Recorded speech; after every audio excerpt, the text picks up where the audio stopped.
everybody, and let me be the first to welcome you to our brand new show. As you can clearly see with me today, I have my trusty co-host, Asari Prescott, as always. My name is Chris Doctor, and let me be the first to welcome you guys again to This is Good Morning Gotham. Right, moving on to the basic topics, we're going to break this down for you. So, the show consists on some of the latest news that you might have missed during this past week in pop culture, gaming, and overall geekdom. So we're going to present those news bulletins straight up to you up front with, of course, our personal opinions and general debauchery, as always, because that's always highly anticipated, because this is the internet. Okay, so let's move on to the first news story of this week. Microsoft and Google sued the US government. Two of the world's largest behemoths, Microsoft and Google, have decided to sue the US government. Of course, only after, earlier this July, these two companies have asked the government to be more transparent with their private online data of citizens. And now, almost 2 months later, they did a 180, just like Microsoft. Yeah. So, how? Okay, I expected this stuff to happen with Microsoft, because ever since they unveiled, the Xbox One, they've been just boating around for nothing. Indeed. But Google should have known better. Yeah, they have that trademark phrase. Google should have known better, and I don't understand. How is this even possible? Well, it's possible because of how big Google is. Like, when they first started out, they had that trademark phrase, "Don't be evil." But because of it's like averages. Because of how huge they've become, there's bound to be some elements that will be dubious or will be going into the venue that other companies go in that are in the same field as them, in terms of the internet and in terms of software, hardware, whatever. So in that field, it was kind of bound to happen, but they might handle it a bit better in future, or they might let it slide for now and then address it later.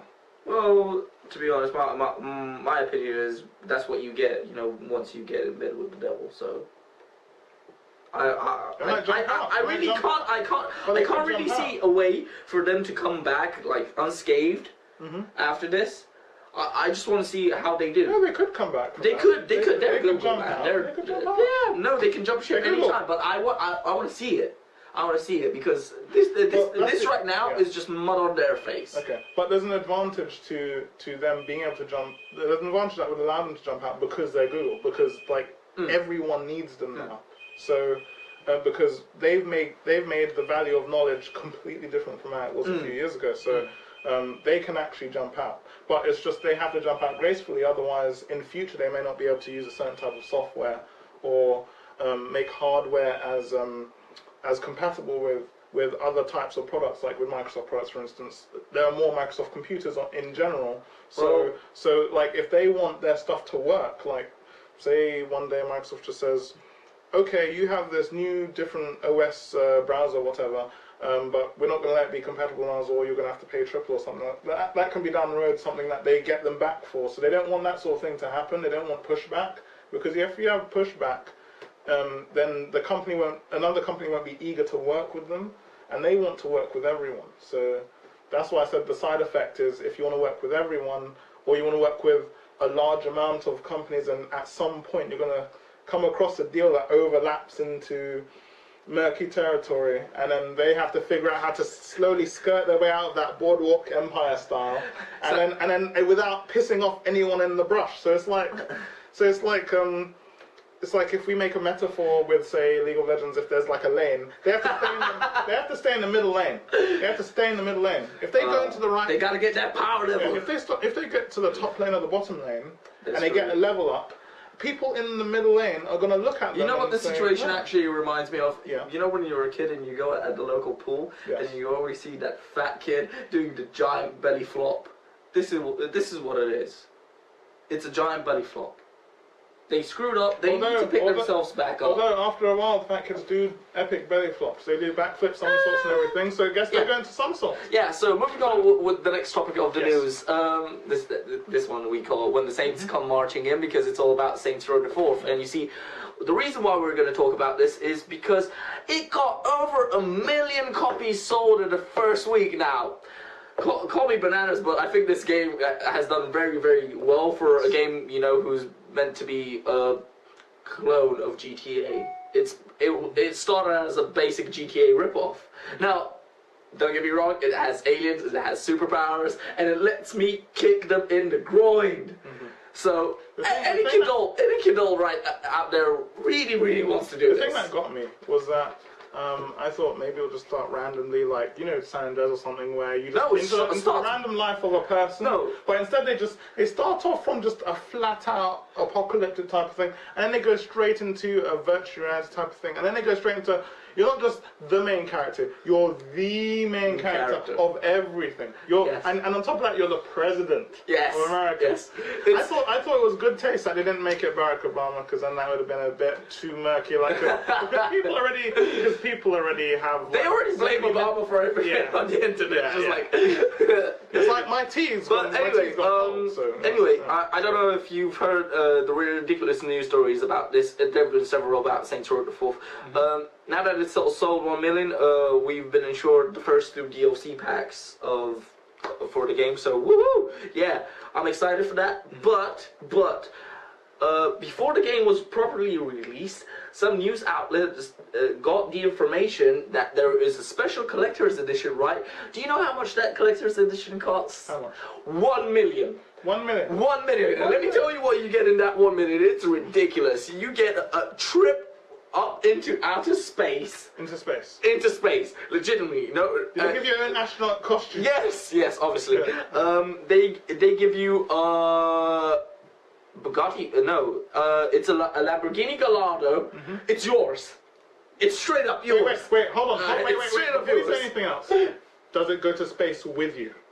Well, come on. I don't think so. I don't think so. They didn't have it pressurized. For 1 million. For 1 million, they should have that thing pressurized. Dude. Okay. Like, have the image so you do a selfie. Hold on. So that you can do a selfie in space, inside a car, in space. like for 1 million. Like, yeah, I thought that'd be possible. Hold on. I want to see, because there is more. Using Google intermission. Using Google. But if I remember correctly, pretty much it's 1 million, and you get a Lamborghini. You get I think 2 weeks to stay at the most expensive hotel in the world, the one that's in Dubai. Do you keep that stuff? Yes, it's yours. Okay. You get plastic surgery. Okay, you get plastic surgery on each part, any part of your anatomy that you want. Okay, and what was it? It's ridiculous. It's bonkers. And when it came down, like the price for it's 1 million. But get this, you get 1 copy of the game. Yeah. But no DLC packs. Okay. And I was seriously? Wait, so even if you pay 1 million... Yes, you get all this bunch of crazy shit. You still have to pay for DLC. It is crazy. It's a flat out bananas, man. But you get to keep the cars. That's like... You get to keep, the precious memories. I see why they've done that. You get to do so much. I see why they've done that. They've done that because there's some guy out there who probably has like 1 yacht less than he should.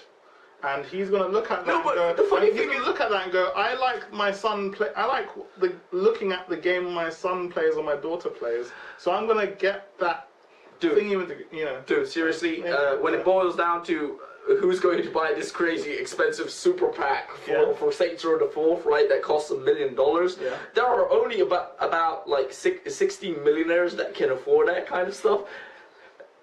It boils down to one of those 16, going like, do I want to go into outer space? Do I want plastic surgery? Do I want a free Lamborghini? Yeah, one of them must be a gamer. No, none of them are. What? No, one of them must have a relative that's a gamer. Yeah. No, I don't. Would you buy it for $1 million? $1 million. I wouldn't take the surgery. I'll probably use the surgery for my mother or somebody else. Sick burn. All right, moving on to the next news story. The Trinity War has ended. A little over a year ago, DC has teased the Trinity War. Well, now that this arc has finally concluded this week, DC's starting its newest event the upcoming week, called Forever Evil, which basically all of the DC upcoming runner titles will be replaced by the evil counterparts. Wait, they should have called it the Bizarro War. No. No.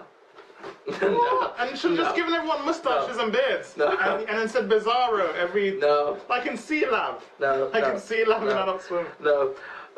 Also, American Vampire will be also returning this week in form of an anthology. Sorry, that is a spin of my tongue. Yeah. While Batman Incorporated will receive another one-shot special. Meanwhile, the Marvel spectrum of Thanos Rising has finally concluded, along with the Hellfire Saga in Wolverine and the X-Men. Yay for that! Look at that. Meanwhile, I'm stuck here filming the show, and my pockets are being dried empty because I'm still trying to play catch-up with the comic books since 2010. That's nice. It came back. Yeah. I was so happy. Yeah. Awesome. Alright, also, yeah, our intermission has been concluded, and now on to the biggest, news of the past week, which is, surprisingly, movie-related. So, let's dig in, shall we? Holy shit, man, Bradley Cooper has been announced to be Rocket Raccoon. Marvel Studios came out yesterday saying that he will be starring in Rocket Raccoon, and in case you guys might have missed, he stars in The Hangover as Phil. He also starred alongside Jennifer Lawrence and Robert De Niro in Silver Linings Playbook, which he totally got nominated for an Oscar for. And let's not forget The A-Team, the reboot of The A-Team. A lot of people say bad things about the movie. I actually like it. How I see it, I just imagine it's in another dimension, like how Man of Steel is another reality of Superman. The A-Team movie is another reality of what the A-Team was, because no one can replicate the original A-Team. No one can. Especially the whole thing about... Mr. T, come on, you. Yeah. I mean, especially the whole thing about explosions and people somehow surviving and stuff, and extreme things happening and no one dying, and So being able to reproduce that onto the big screen with the current technology we have now, because they did the stuff back then like that because they didn't have the technology. So and they wanted it to be for audiences that weren't just mature. But that A-Team that we'd seen in the adaptation, or should I say its own separate version in its own universe, was quite entertaining. And I think that was the goal, to entertain, and it entertained. It's not meant to make you rethink life or rethink what your goals are in the future. No, definitely not. Change how you see the world. No, it's meant to entertain you. I think most people try to find some deeper meaning in movies, and to be honest, we should be glad that we get so many good movies as of late, especially. But what a lot of people don't. Comic book and nerd related, like A-Team. Like seriously, my dad loved the movie, and he was a classic A-Team, follower, and he had nothing to say. He was like, this movie was awesome, I liked it, it brought me back, especially since that intro is exactly the same when it kicked in. He felt like a little kid, and everything was fine and alright, it was perfect. So, yeah, I loved the movie. I can't really say, and Bradley Cooper actually did quite a good job as, How do you think, what about Liam Neeson? Dude, Liam Neeson. His accent, he was Irish one time, then Scottish, then he was Australian, then... It didn't really bother me that much, to be honest, but then again, I'm not really nitpicky at that. But I'm the role he was playing, though, he had to keep one accent, but... Yeah, but, dude, like, I think we can give one away, because he's Neeson. You'll find us. Yeah. You'll find us. Yeah. We must be careful. Yes. Okay, Batfleck. What do we think about Batfleck? I think he's the only person who's been cast to play Batman who has the jaw. Yeah. But the jaw. yeah, but is that it? He just has it. Is that where I read your the comics. argument is being concluded? No. I watched the original animated series. Yes. Then I look at all the adaptations. Then I look at everything from the comics, etc. And I see the jawline. I see it. It is there. That upside down triangle facing diagonally, jutting outwards. I see it. Justice League Unlimited even had it. It's there. It's sad, but it's true. It's glaring at people. It's glaring. People aren't afraid of Batman's eyes. They're afraid of the chin. All right. But when we then see other Batmen, they don't emphasize the chin as much, and I think that's because they didn't want to like put a prosthetic over that or whatever, because then it would have looked artificial. Well, you know, So he has the look. we had about 2 weeks now, you know, to submerge ourselves completely to the idea that, you know, Ben Affleck is going to be Batman.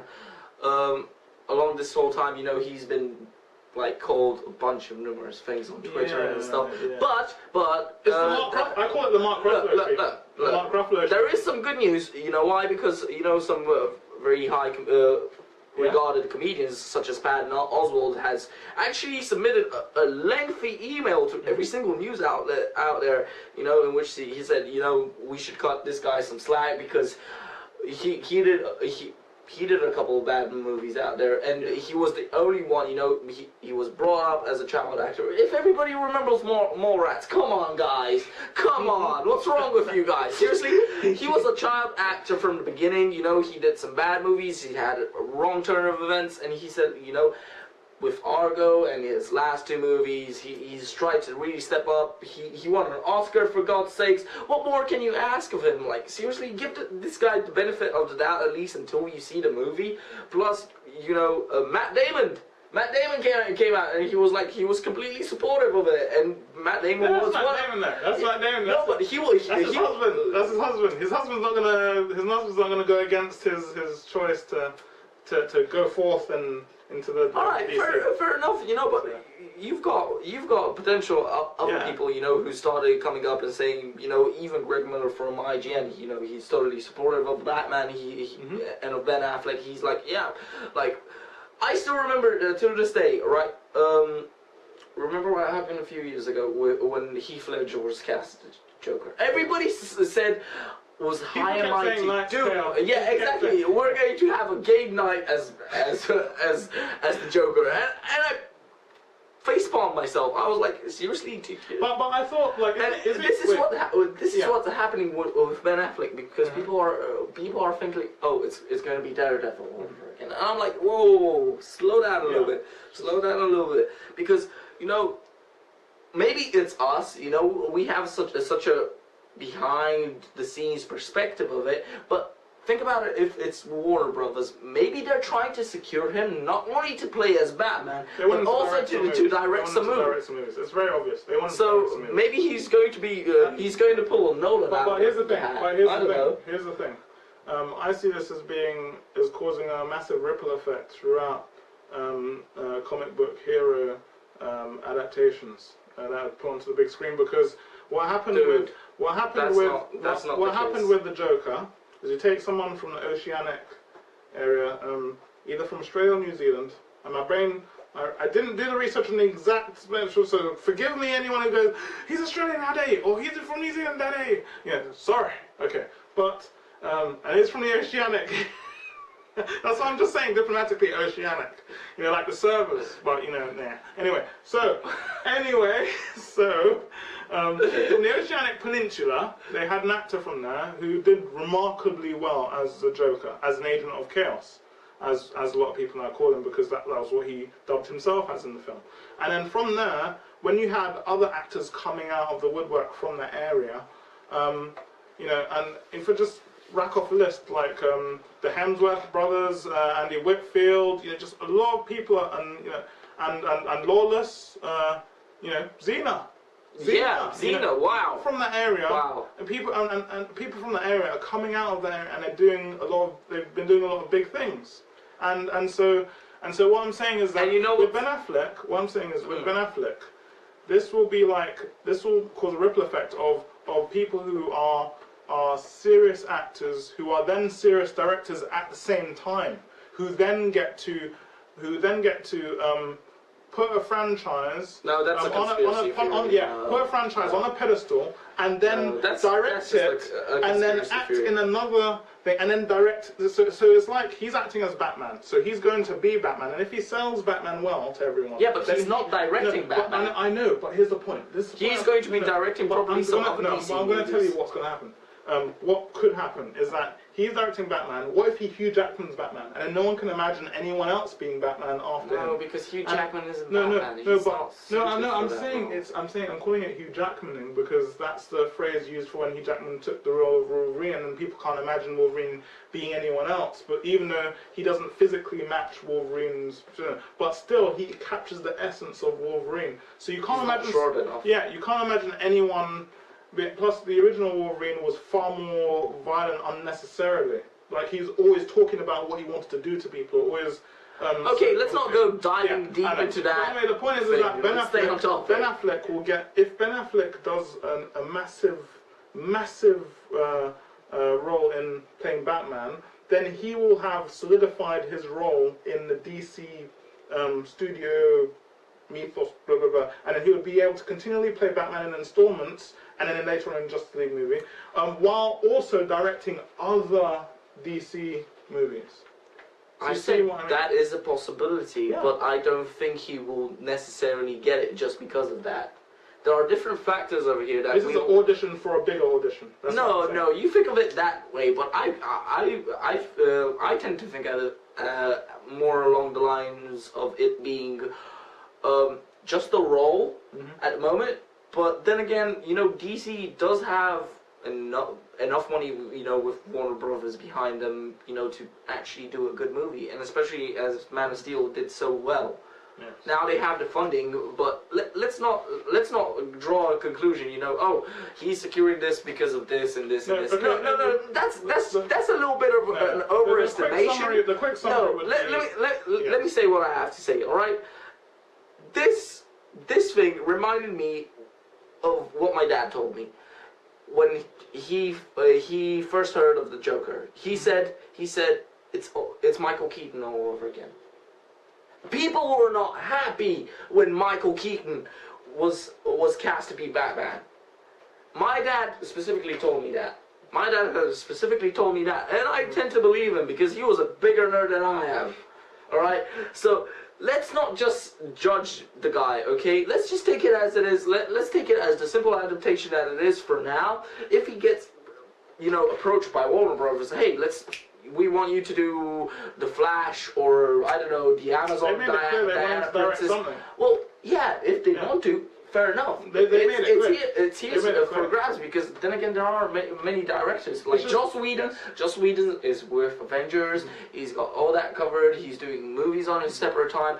Maybe Guillermo del Toro can do a movie. I really want to see like a comic book movie adaptation of Guillermo del Toro, especially after Pacific Rim, because that movie was so awesome.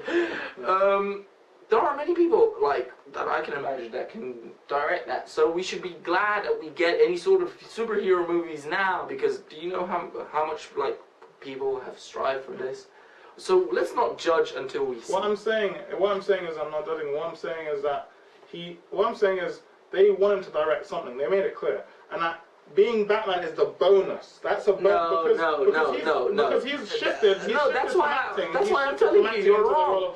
No, that's why I'm telling you you're wrong. Because and why did he shift into director? Because he loves directing. Look, he likes that. He's a great director. He's a good director. I want to see a film that's directed in a superhero. Argo. In a superhero. Yeah, everybody is expecting that, but he is an actor first and foremost. Then he is a director. That's why I'm saying this is him. He doesn't shift. This is like saying, like, why do actors shift after 40 to becoming directors? Because that's the next possible job. These guys still need a paycheck afterwards. No, but he's not doing it for the paycheck. Yes, he is. He's doing it, dude. He doesn't need to. He didn't star in that many good movies. No, but he doesn't. He didn't star in that many good movies. Come on. He didn't star in that many good movies for you to tell me he's set for life. You can't make more than $1 million stretch out of a lifetime. Well, I can, but can he? Yeah, that's a judgment call. Can he? You don't know. You don't know him. That's the most important thing. We don't know. We don't. But we don't know these But kind what of I'm things. saying is that he's an artist, and now he's a guy who holds the frame as well. So he's gonna paint. He's gonna try and paint a masterpiece, and then later he's gonna hold the frame and bring it together. No, but you're making it sound like he's gonna hold his own frame. No, not his own frame. No, what I'm trying to say is that See?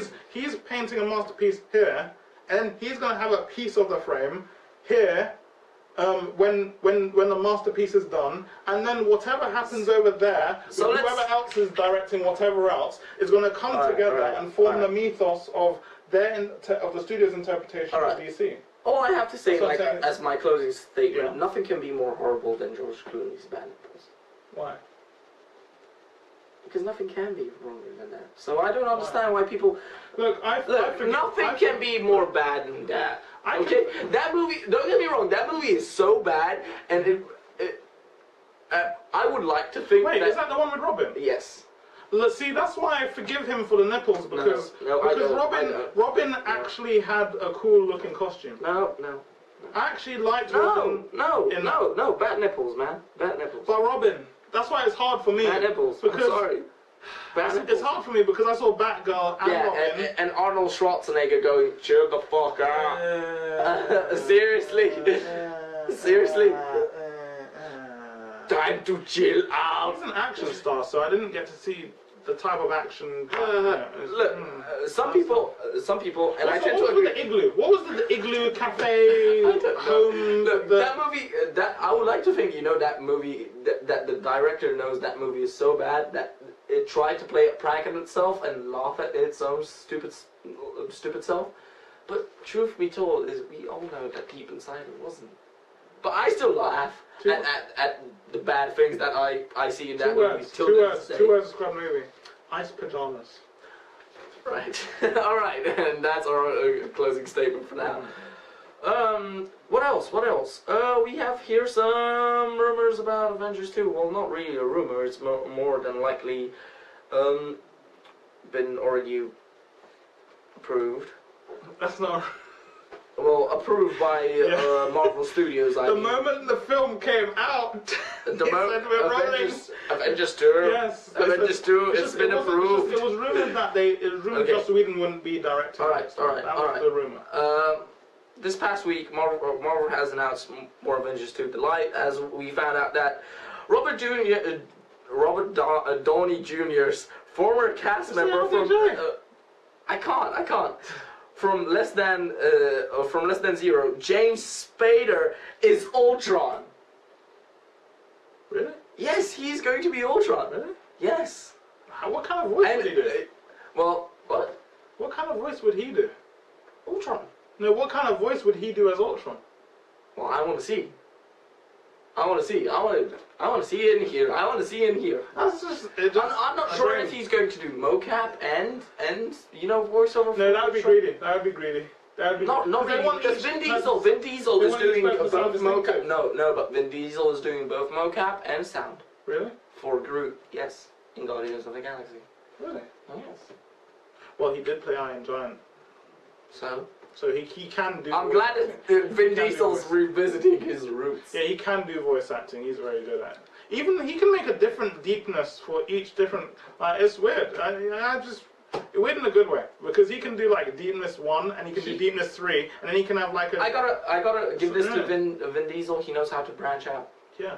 And he can remove the deepness in his voice entirely like he did in that Wall Street movie. Oh yeah. I can't remember what it was. Was it called Boiling something? I'm not sure. That was amazing. Anyway, the only thing that I have to say, I'm glad to see these two alloys being on the same screen again. Indeed. See what I did there? Yeah. Bring it. Yes, indeed. Okay. Also, benchmark. Wingardium Leviosa. And we're back once again. This is pretty much our last special news bulletin segment, and we're recording it to CW's new hit show Arrow. The show's doing brilliant, as you all guys can remember, and the news is that we can expect to see Amanda Waller in the show alongside Barry Allen, the Flash. apparently is meant to come to the series as well. I'm actually very super excited, and you know, it's great, fantastic news. What did you think of the first episode of Arrow? Yeah, brilliant. It's just... and don't you think that don't you think that they did the best possible way to have flashbacks of when they're on the island? Full of actually, that's part of the thing that I actually love very much are the flashbacks, because those intertwine with Green Arrow Year One, the comic book, and a lot has been borrowed from there, and it's brilliant. It's just amazing. I do have to say, Smallville's Green Arrow flashbacks were good, but they were way too short. But this one gives you more context. It gives you more to buy. They had actors who they felt like, okay, these guys could be the most dangerous killers in the world on this island. But with the other one, it was more like, learn how to kill this, be more merciful, blah blah. But then it didn't translate into how he is when he's in Smallville as the Green Arrow. He was being like this whole justice type person when he's actually supposed to be a regular human who's really good at killing people, who has a moral fiber that sometimes ebbs and rises. It has its ups and downs. He's not just one way. No. That's why they kind of. But he is, however, always humor.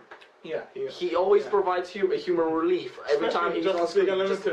Every time. I'm sorry. Whether it's on screen or in animation or in the comics. Or... Oliver Queen has always had, you know, that kind of potty mouth, give him hell attitude. You know, he wakes up in the morning and he's ready to just make you laugh, but make a mockery at you at the same time. He did it with Sinestro, for God's sakes. He did it with everybody. This guy's relentless. One of my favorite thingies of his was when I first started really getting interested into him, because I'm not a die-hard Green Arrow fan, but I was brought over to the Arrow side during Justice League Unlimited, which is an animated series which is so good. It's so good. So good. And so, like, all the people who I know who were never interested in comics, they saw what I was looking at, and they're like, oh my gosh, this is amazing. Did he do this in the comics too? And I'm like, yeah. And oh my gosh. So when it came to Arrow and that, he was so funny, especially even when he just comes in to save the day. He sings his own theme tune. Yeah. The original theme tune is like da da da da da da da. It's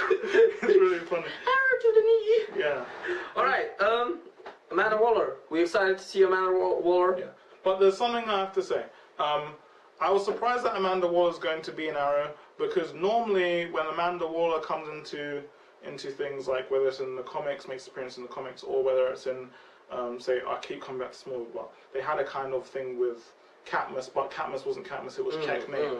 But whenever they bring her in, violence and death and all kinds of things come in. But with Arrow, that stuff happened long before she even came in, so I was like, so when I saw the first couple episodes, I was like, we don't even need Amanda Waller in this, because literally people are dying as they come off the plane. Like, people have plans and they do things, but then they die before they can even get those plans done. All kinds of things happen. Let's just make...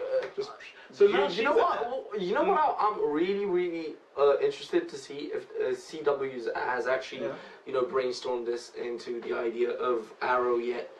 If Amanda Waller brings the pain with Suicide Squad.